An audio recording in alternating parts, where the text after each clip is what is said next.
আলহামদুলিল্লাহ ওয়াকাফা ওয়া সালামুন আলা ইবাদিহিল্লাযীনা ইসতাফা আম্মা বা'দু ফাআউযু বিল্লাহি মিনাশ শাইতানির রাজীম বিসমিল্লাহির রাহমানির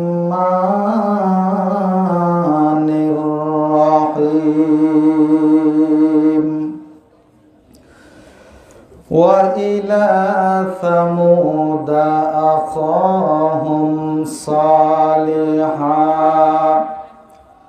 قال يا قوم اعبدوا الله ما لكم من إله غيره قد جاءتكم بينة من ربكم هذه ناقة الله لكم آية فذروها تأكل في أرض الله ولا تمسوها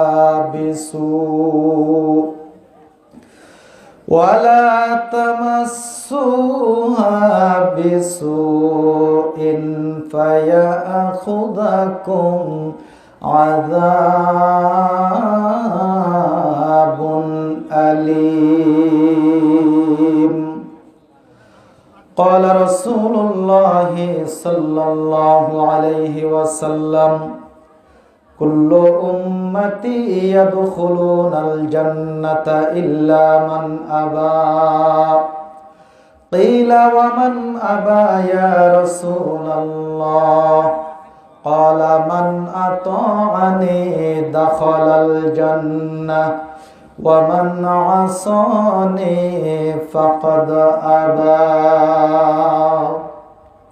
أو كما قال عليه الصلاة والسلام آمنت بالله صدق الله مولانا العظيم وصدق رسوله النبي الكريم ونحن على ذلك من الشاهدين والشاكرين والحمد لله رب العالمين রহমানিয়া নুরানি একাডেমি ও হাফেজিয়া কওমি মাদ্রাসা এর উদ্যোগে আয়োজিত আজকের এই তাফসিরুল কোরআন ওয়াজ মাহফিলের সদরে আঞ্জুমান জনাবে সদর সম্মানিত সভাপতি হযরত উলামায়ে কেরাম, সম্মানিত সুধী সমাজ, মাহফিলে উপস্থিত ইসলাম প্রিয় দিন প্রিয় মুসলমান ভাই ও বাবাজিগণ, পর্দার অন্তরালে অবস্থানরত মহিলা মা ও ভগ্নীগণ, এই বাংলাদেশে বিভিন্ন সভা হয়, রাজনৈতিক সভা হয়, গানের আয়োজন হয়, আর আজকের এটি হচ্ছে কোরআন হাদিসের সভা মাহফিল। আপনাদের বাড়িতে যদি কোনো মেহমান আসে, মেহমানকে ঘরের মধ্যে রেখে আপনারা কি বাড়ির থেকে পালায় যান নাকি? আপনারা হয়তো ভালো, আমার এলাকায় মনে হয় এরকম করে নাকি? তাহলে আমি আপনাদের মেহমান, কোরআনের খাতিরে মেহমান। আমি সেই জয়পুরহাট থেকে আসছি, আর আপনারা আমাকে রাখে ওই পিছনে যায় বসে থাকবেন, এটা কি ঠিক হবে বলেন? যদি সমস্যা থাকে, চেয়ারে বসতে হয়, এই পাশে চেয়ার আছে, একটু মেহেরবানি করে যদি আসতেন খুব ভালো হতো। এই পাশেও চেয়ার আছে। আসুন কোরআনের মাহফিল সৌন্দর্যতা একটু রক্ষা করি। আর যে ভাইরা একটু পিছনের দিক আছে, আপনারা একটু সামনের দিকে আগায় আসলে ভালো হয়। যদি সামনে আসেন আল্লাহ খুশি হবে, বলেন কে খুশি হবে? আর পিছনে থাকলে শয়তান খুশি হবে। দেখি আল্লাহকে কে খুশি করতে চায় আর শয়তানকে কে খুশি করতে চায়। আর জিকির করেন লা ইলাহা জোরে লা ইলাহা লা ইলাহা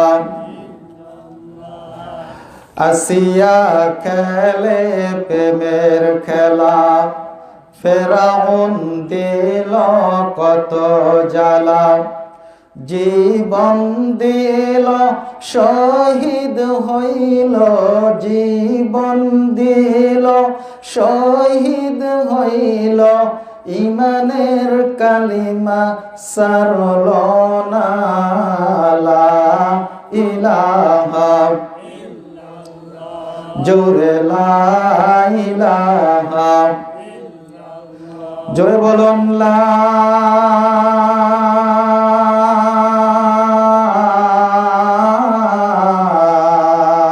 ইলাহা ইল্লাল্লাহু মুহাম্মাদুর রাসূলুল্লাহ। জোরে বলেন তো কি বলতে হবে? আপনারা সাল্লাল্লাহু আলাইহি ওয়াসাল্লাম বলতে যতক্ষণ টাইম লাগছে আপনাদের এই দুরূদ শরীফ নবীর রওজায় পৌঁছাইতে তত টাইম লাগে নাই। আর একটু জোরে করুন। সম্মানিত ভাইরা, আমি আপনাদের সম্মুখে নেক নিয়তে নেক আশায় কিছু কথা বলার জন্য কোরআনে হাকিমের 8 নম্বর পারার 18 নম্বর পৃষ্ঠা থেকে একটি আয়াতে কারিমা তেলাওয়াত করেছি। রাসূল করিম সাল্লাল্লাহু আলাইহি ওয়াসাল্লামের হাদিস সমূহ হইতে একটি হাদিস পাঠ করেছি। আল্লাহ পাক যতটুকুন তৌফিক দান করেন আপনাদের ধৈর্য মানসিকতার উপরে আমি আমার আলোচনাকে এগিয়ে নেওয়ার চেষ্টা করব। বলুন ইনশাআল্লাহ।